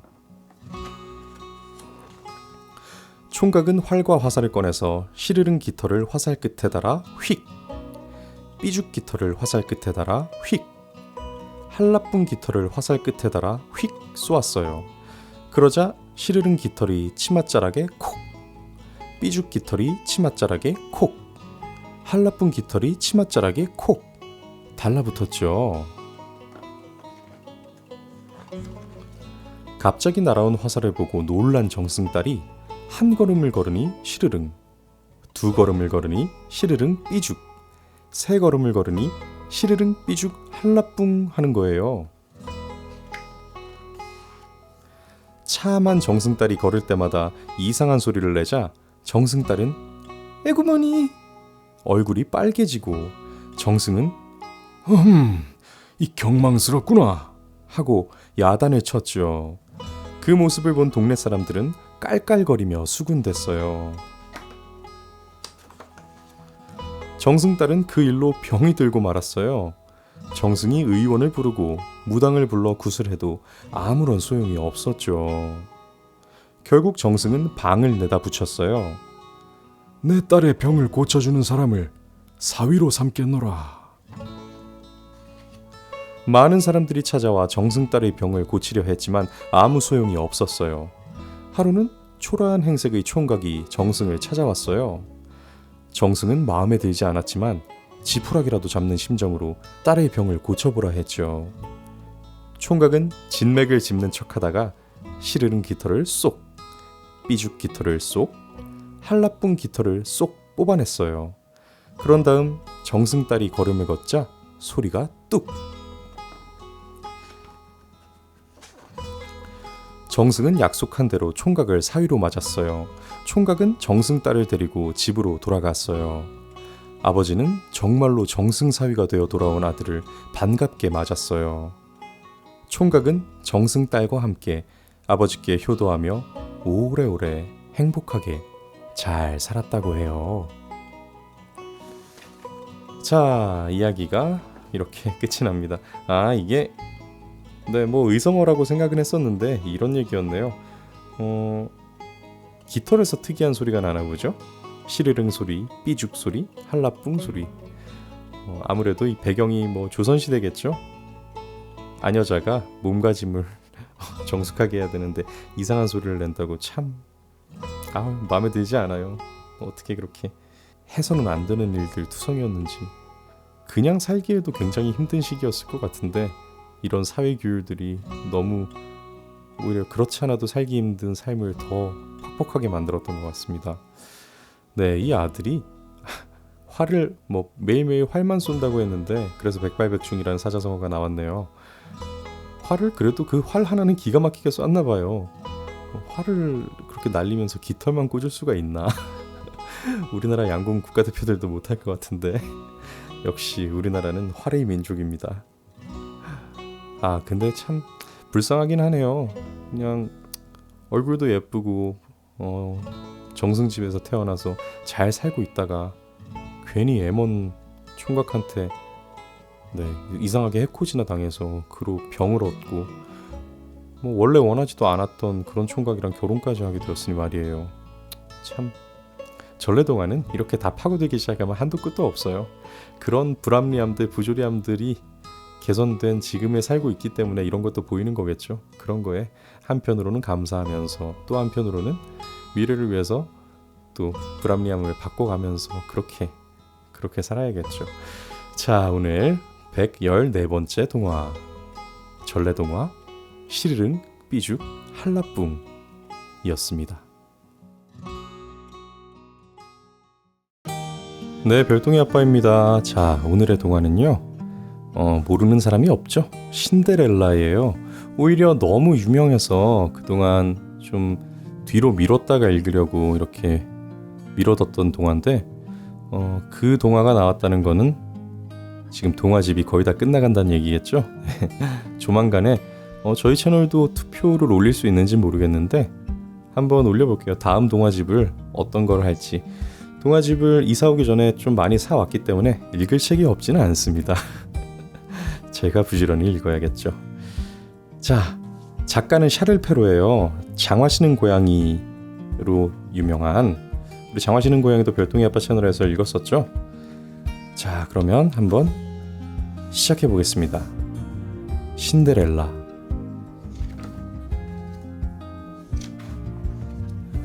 어느 마을에 상냥하고 예쁜 소녀가 살고 있었어요. 부모님의 사랑을 듬뿍 받으며 행복하게 살던 소녀에게 슬픈 일이 생기고 말았어요.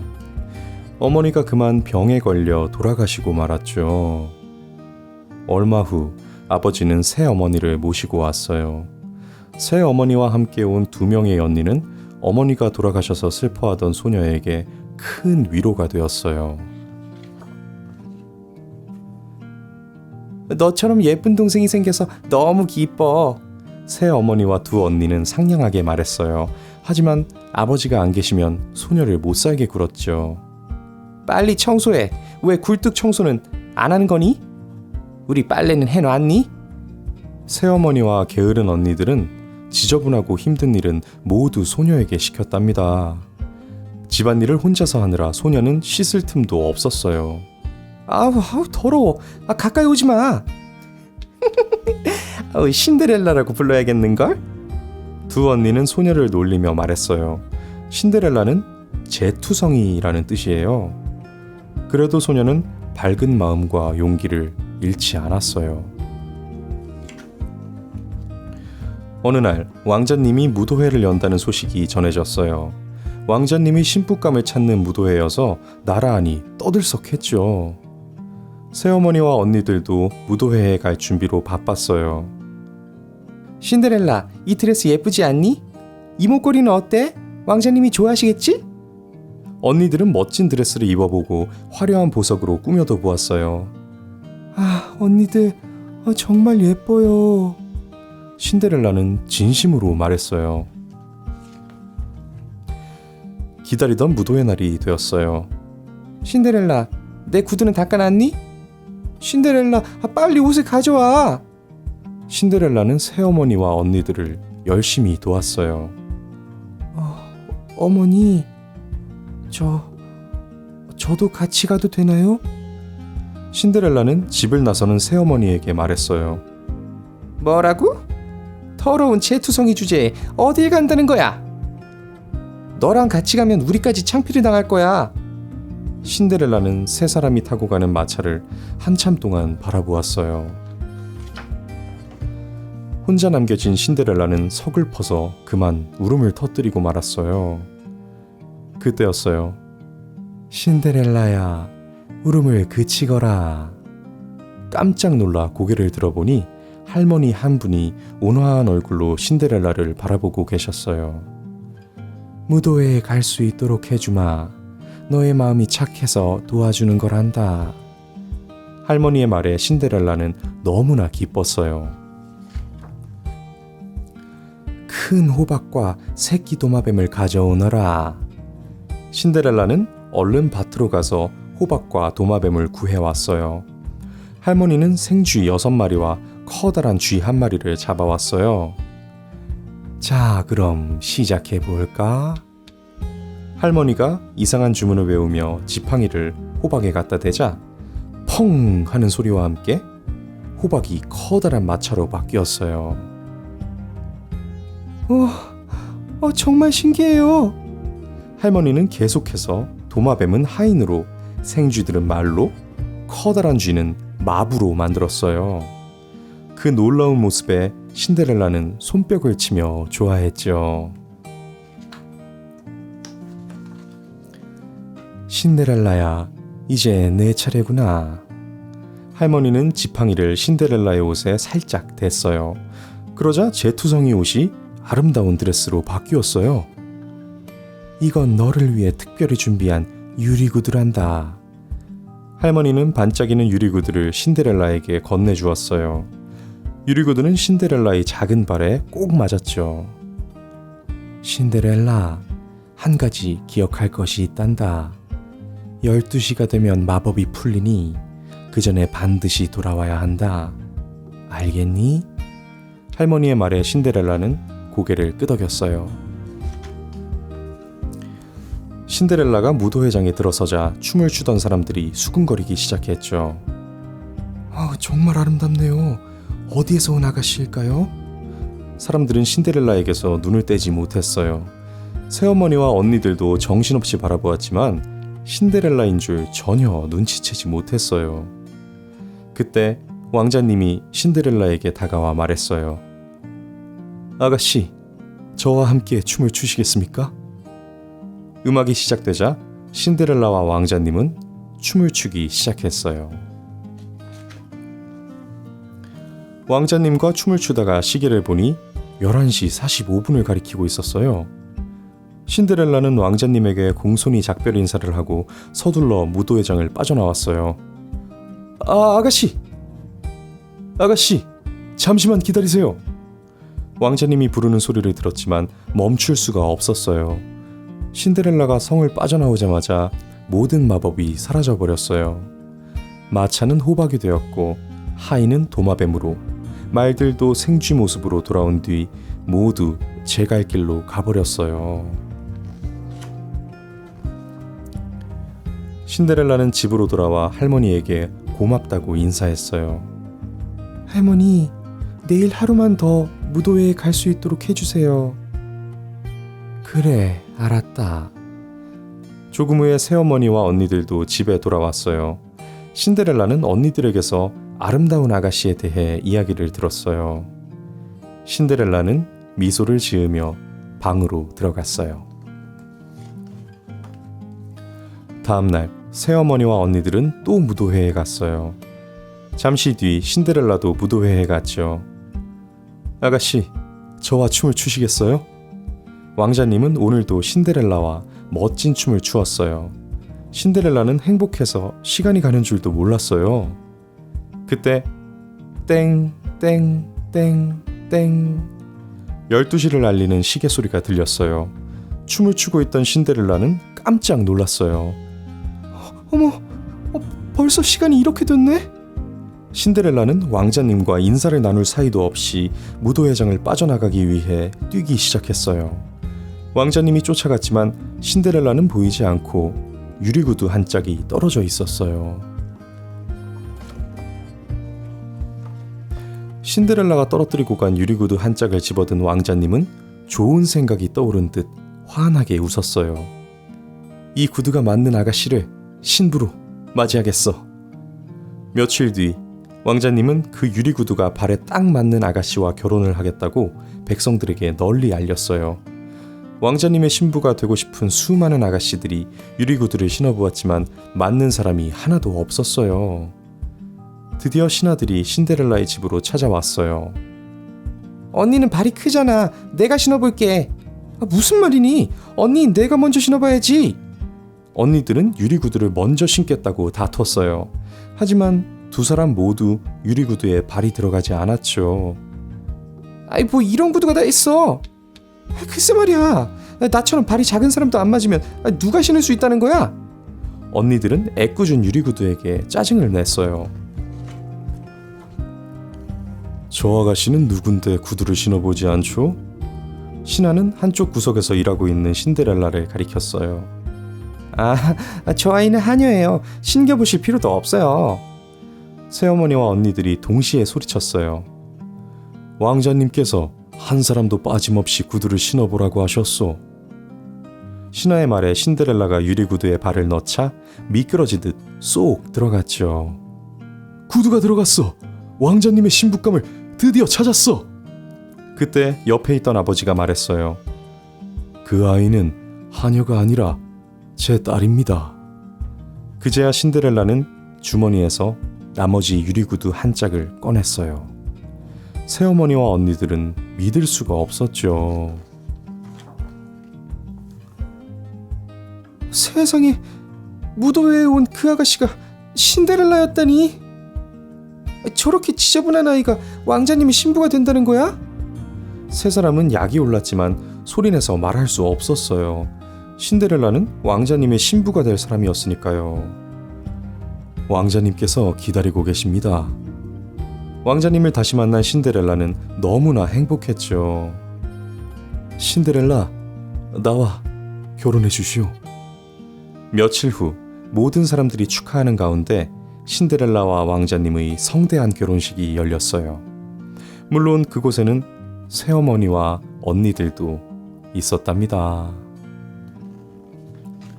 자, 이야기가 이렇게 끝이 나죠? 네. 물론 이것도 원작은 꽤 잔혹한 부분들이 있다고 해요. 뭐 이때 시대 상황이 그랬는지 아니면 아버지가 굉장히 바쁘셨는지 예측이 안 됐을까요? 계모가 자신의 원래 아이들까지 데려온다는데 학대를 당하는지를 계속 봐야죠. 관심이 없어서 그래요. 관심이. 참 저는 이 아버지도 문제가 있다고 봐요. 게다가 뭐 하녀라고 얘기했는데 그때 가만히 있으면 안 되죠. 참 여러모로 마음에 안 드네요. 여기 신데렐라 디즈니 애니메이션 굉장히 재밌게 봤는데 다들 아시죠? 비비디 바비디 부. 거기서 나오는 주문이잖아요. 우리 이거 광고를 통해서 들어보신 분들은 아마 모르셨을 수도 있을 것 같아요. 디즈니 애니메이션 신데렐라에서 거기서 이제 노래가 나와요. 살라카툴라 메치카불라 비비디 바비디 부 뭐 이렇게 나오는데 그 주문을 그대로 쓴 거거든요. 개인적으로는 디즈니에서 만든 신데렐라, 네, 그 애니메이션이 가장 마음에 들었어요. 뭐 디즈니를 워낙 좋아하다 보니까 아마 비디오 테이프로 있을 거예요. 저한테 어렸을 때 삼촌께서 미국에 왔다 갔다 하실 때 그때 네, 자막도 하나도 없는 그런 비디오를 굉장히 많이 사다 주셨었는데, 그러다 보니까 내용은 뭐 동화로 어렴풋하게 알고, 그리고 그냥 그 정서를, 화면 그대로의 정서를 느낄 수 있었던 것 같아요. 오히려 나았던 것 같아요. 또 다시 한번 보고 싶네요. 자, 오늘 115번째 동화, 샤를 페로의 신데렐라 였습니다. 네, 별똥이 아빠입니다. 자, 오늘의 동화는요, 주먹이라는 제목을 가진 전래동화예요. 주인공입니다. 주먹이라는 아이의 그 아이가 성장하면서 벌어지는 이야기들인데요. 94일생이라는 사자성어가 있죠. 네, 한눈에 주인공의 삶이 순탄치는 않겠구나, 이렇게 예상할 수 있을 것 같습니다. 자, 한번 시작해 볼게요. 주먹이. 옛날에 한 부부가 살았는데 아이가 없어 너무 외로웠대요. 부부는 날마다 정화수를 떠놓고 정성스럽게 빌었어요. 그러던 어느 날 꿈속에서 스님이 나타나서 말했어요. 뒷산 중턱에 벼락 맞은 고목 밑을 파보시오. 거기에 산삼이 있을 테니 그걸 꼬아 드시구려. 다음날 부부가 한 걸음에 달려가 고목 밑을 파보니 정말 어른 주먹만한 산삼이 있었어요. 부부는 그 산삼을 고아 둘이 똑같이 나눠 먹었어요. 몇 달 뒤 정말로 사내 아이를 낳았어요. 그런데 참 신기하게도 사내 아이는 꼭 그 산삼만 했어요. 그러니까 꼭 어른 주먹만한 아이였죠. 부부는 작고 귀여운 사내 아이를 주먹이라고 부르며 기뻐했어요. 은을 주고 너를 살까? 금을 주고 너를 살까? 둥게둥게 귀한 자식.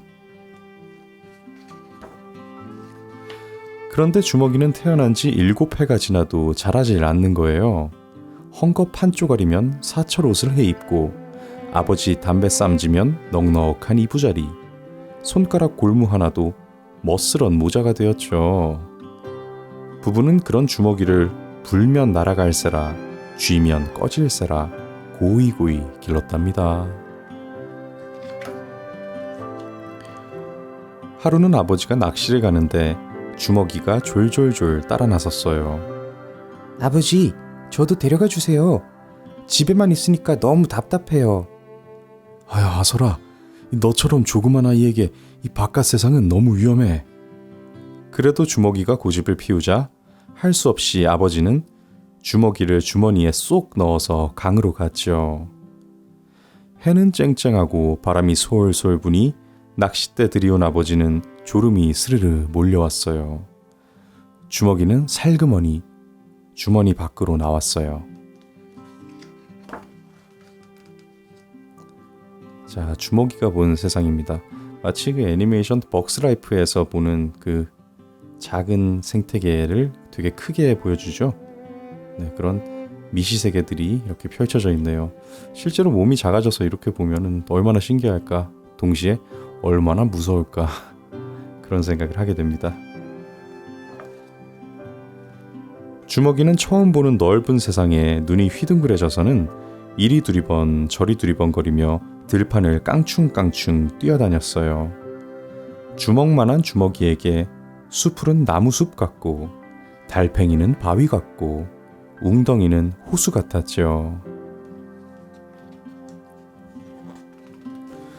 그러다가 문득 주위를 휘 둘러보았어요. 아, 이를 어째요? 아버지가 보이질 않네요. 주먹이가 길을 잃어버린 거예요. 그때 서걱서걱 무언가 다가오는 소리가 들렸어요.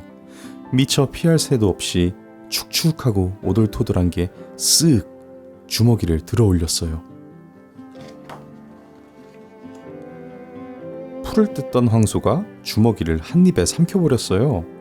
주먹이는 끈끈하고 캄캄한 뱃속이 무서웠지만 이대로 죽을 수는 없다 싶었죠. 그래서 구불구불한 뱃속을 더듬더듬거리며 살펴보았어요. 나가야지, 나가야지, 여기서 나가야지. 그렇게 한참을 가다 보니 저 앞이 환한 거예요. 미끄덩. 주먹이는 황소똥이랑 같이 똥구멍 밖으로 나왔어요. 아휴, 살았다. 이제 아버지를 찾아야지. 주먹이가 온몸에 쇠똥을 덕지덕지 묻힌 채 달려가는데 이번에는 쪼글쪼글하고 뾰족하게 구부러진 게 다가왔어요.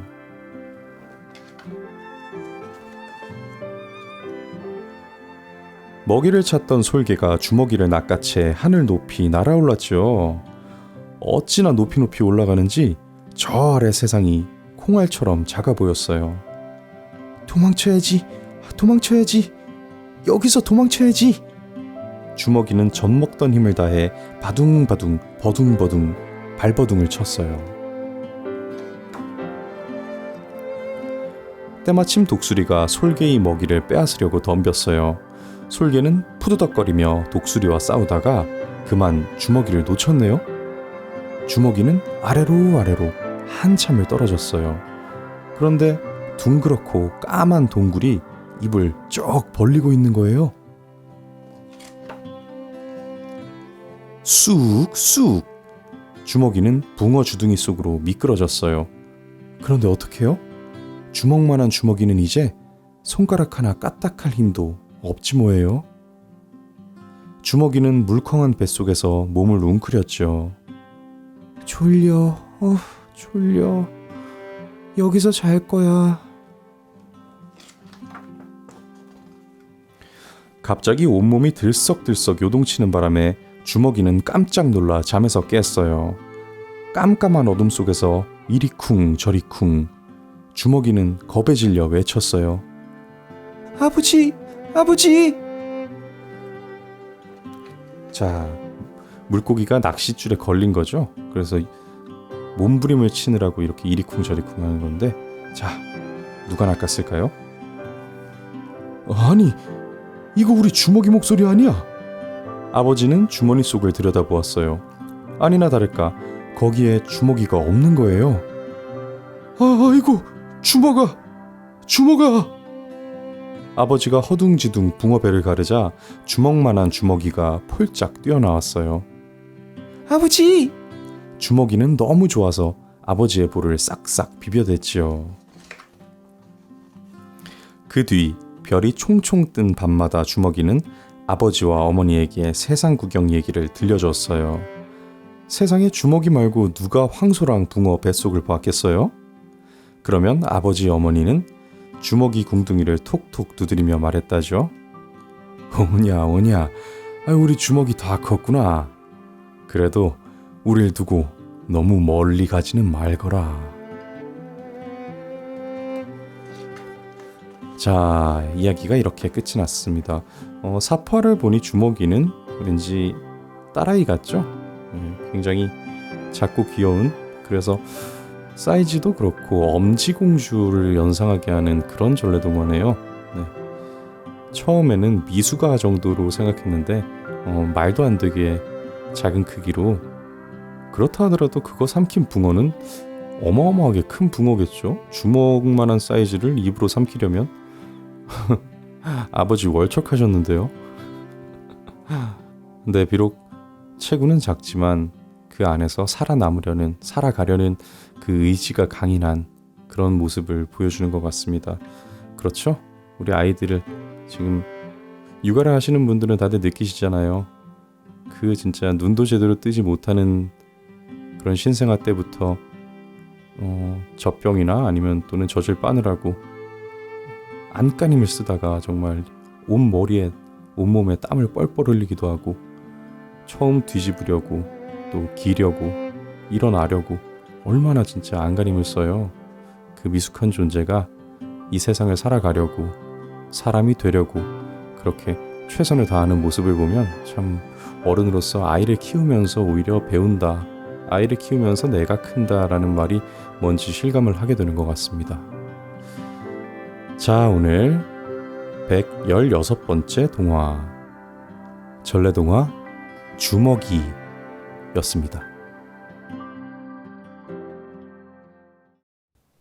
네, 별똥이 아빠입니다. 자, 오늘의 동화는요, 알리바바와 40명의 도둑이라는 잘 알려진 동화예요. 이거 뭐 제목을 못 들어보신 분들은 없죠? 열려라 참깨, 아라비안 나이트, 천일야화라고 흔히 많이 알려진 그런 소설입니다. 자, 한번 들어가 볼게요. 자, 시작하겠습니다. 알리바바와 40명의 도둑. 옛날 페르시아에 형제가 살고 있었어요. 형의 이름은 카심이고 동생의 이름은 알리바바였지요. 큰 가게를 하는 카심은 부자였지만 뗄나무를 팔아서 하루하루를 사는 알리바바는 가난했어요. 어느 날 알리바바가 산에서 나무를 하고 있을 때였어요. 멀리서 말을 탄 사람들이 산으로 몰려오는 게 보였죠. 보따리를 잔뜩 실은 게 좀 이상한걸? 알리바바는 재빨리 큰 나무 위로 올라가 몸을 숨겼어요. 사람들은 모두 커다란 바위 앞에서 멈춰 섰어요. 자, 어서 물건들을 옮기자. 그들은 바로 커다란 칼을 지닌 40명의 도둑들이었어요. 잠시 뒤 두목이 큰 소리로 외쳤어요. 열려라 참깨. 그러자 신기한 일이 벌어졌어요. 집채만한 바위가 콰르르릉 하고 움직이더니 그 자리에 뻥 뚫린 동굴이 나타났어요. 도둑들이 동굴 안으로 들어서자 바위 문이 스르르 닫혔죠. 아니, 세상에 이럴 수가? 알리바바는 깜짝 놀라 눈이 휘둥그레졌어요. 얼마 뒤 도둑들이 모두 밖으로 나왔어요. 닫혀라 참깨. 두목이 소리치자 바위 문은 다시 닫혔어요. 40명의 도둑들은 말을 타고 바람처럼 사라져버렸어요. 이곳이 훔친 물건을 감춰두는 곳인가 보군. 어디 나도 한번 해볼까? 열려라 참깨. 알리바바는 바위 앞에 서서 두목이 했던 것처럼 소리쳤어요. 그러자 또다시 바위가 문처럼 스르르 열렸어요. 동굴 안에는 온갖 금은 보화가 잔뜩 쌓여 있었죠. 알리바바는 금화를 자루에 가득 담아 집으로 돌아왔어요. 알리바바의 아내는 금화를 보고 깜짝 놀라며 말했어요. 여보, 꿈은 아니겠죠? 도대체 이게 모두 얼마예요? 글쎄, 이 많은 금화를 하나하나 셀 수도 없으니 형님 댁에서 되를 빌려와야겠는걸? 알리바바의 아내는 형 카심의 집으로 가 되를 빌렸어요. 이상해. 가난한 집에서 무엇 때문에 되가 필요할까? 카심의 아내는 되 밑바닥에 몰래 꿀을 바른 뒤 빌려주었어요. 얼마 후 되를 돌려받은 카심의 아내는 깜짝 놀랐어요. 되 밑바닥에 금화가 한 입 붙어 있었거든요. 이 말을 전해 들은 카심은 알리바바의 집으로 달려갔어요. 알리바바, 이 도대체 어디서 금화가 생긴 거지? 알리바바는 금화를 얻게 된 이야기를 형에게 들려주었어요. 다음날 카심은 알리바바가 알려준 바위를 찾아갔어요. 카심은 바위 앞에 서서 큰 소리로 외쳤어요. 열려라 참깨. 그러자 바위가 스르르 열렸어요. 카심은 얼른 동굴 안으로 들어가 금화를 주워 담았죠. 카심이 금화 자루를 메고 밖으로 나가려고 할 때였어요. 카심은 바위 문을 여는 주문이 통 생각이 나지 않았죠. 열려라 보리? 열려라 콩? 닥치는 대로 곡식 이름을 불렀지만 바위 문은 꿈쩍도 하지 않았어요. 큰일 났네. 어서 밖으로 나가야 할 텐데. 그때였어요. 밖에서 말발굽 소리가 나더니 사람들의 이야기 소리가 들렸죠. 얼마 후 바위 문이 열리고 도둑들이 들어왔어요. 도둑들은 곧 카심을 발견하고는 그 자리에서 죽여버렸어요. 며칠이 지나도록 카심이 돌아오지 않자 알리바바는 동굴로 가보았어요. 그곳에서 알리바바는 죽은 형을 발견했죠. 아이고, 형님. 알리바바는 카심의 시체를 가져와 병으로 죽은 것처럼 꾸며서 장례를 치렀어요. 그래야만 나중에 도둑들에게 의심을 받지 않을 테니까요. 한편 도둑들은 시체가 없어진 것을 알게 되었죠. 누군가 또 다른 놈이 있다. 반드시 찾아서 없애버려야 한다. 도둑들은 알리바바를 찾으려고 온 마을을 샅샅이 뒤졌어요. 며칠 후 도둑 한 명이 알리바바의 집을 찾아낸 후 대문에 X표를 해놓고 돌아갔어요. 그 사이 알리바바의 하녀 모르지아나는 시장에 다녀오다가 대문에 X표가 그려진 것을 보았어요. 이상하다. 이게 무슨 표시지? 왜 우리 집에만 있을까? 영리한 모르지아나는 집집마다 X표를 했어요. 저녁이 되어 알리바바를 잡으러 온 도둑들은 깜짝 놀랐어요. 분명히 한 집에만 표시해 두었는데? 여기저기에 X표가 되어 있어 도무지 어떤 집인지 알 수가 없었거든요. 도둑들은 하는 수 없이 그냥 돌아가고 말았어요. 일이 잘못된 걸 안 두목은 머리 끝까지 화가 났어요. 두목은 직접 알리바바의 집을 알아놓은 뒤 기름 장수로 변장했어요. 그리고 당나귀 등에 기름 항아리를 잔뜩 실었죠. 하지만 기름이 든 항아리는 겨우 한 개뿐이고 다른 항아리에는 모두 도둑들이 숨어 있었어요. 두목은 알리바바의 집 문을 두드렸어요. 먼 곳에서 기름을 발러 온 사람입니다. 하룻밤만 묵어가게 해주세요. 아무것도 모르는 알리바바는 그렇게 하라고 했죠.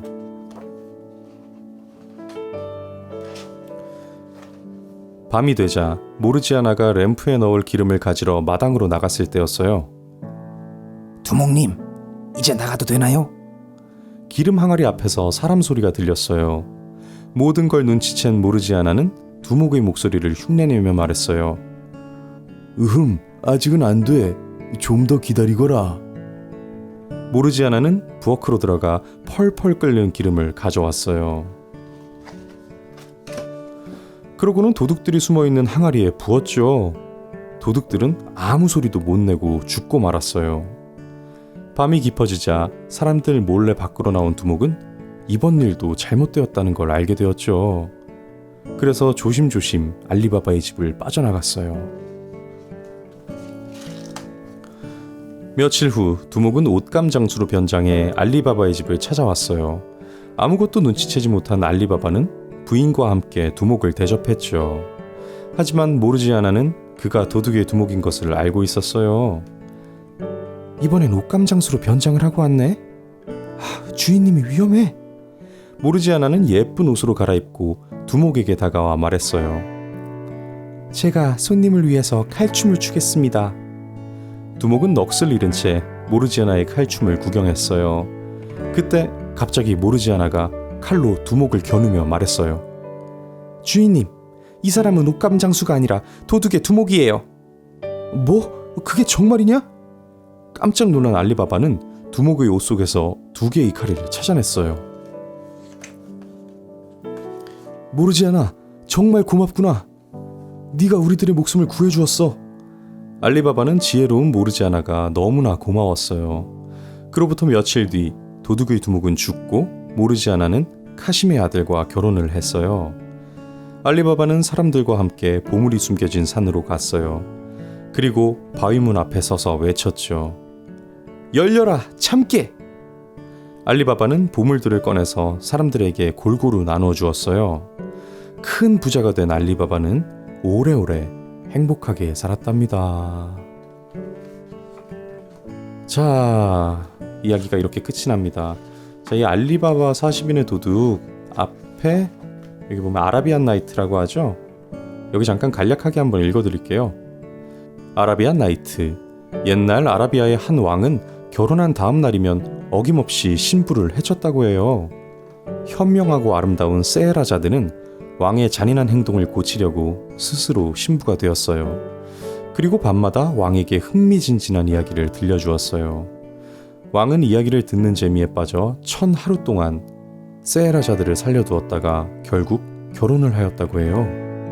세헤라자드가 왕에게 들려준 이야기를 모은 것이 바로 아라비안 나이트입니다. 그 나이트가 이제 밤의 이야기를 해줘서 그러나 보죠. 천일 야화를 이렇게 뜻풀이로 해보면 1000일 동안의 밤 이야기 이렇게 해석을 할 수 있거든요. 자, 여기 보시면 이 이야기가 이렇게 동화책으로 짧게 이렇게 각색이 되면 안 돼요. 이렇게 짧아지면은 세헤라자드는 죽었을 거예요. 원래의 이야기는 정말 너무나도 긴박감이 넘치고 정말 끝이 안 날 정도로 긴 그런 이야기였다고 합니다. 요즘에 우리 웹툰 같은 거 보면 일주일에 한 편씩 올라오잖아요, 보통. 그러면은 그 다음 주에도 또 보게 하기 위해서 끊을 때 엄청나게 진짜 작가의 노력이 느껴지지 않아요? 그런 것처럼 네, 그렇게 오늘 밤은 여기까지 이렇게 얘기를 끊기 위해서 또 그 다음 이야기를 기대하게 만들기 위해서 정말 네, 많은 노력을 기울였을 것 같아요. 알리바바 이야기에 얽힌 그런 비하인드를 같이 한번 들려드렸고요. 자, 오늘 117번째 동화 알리바바와 40명의 도둑이었습니다.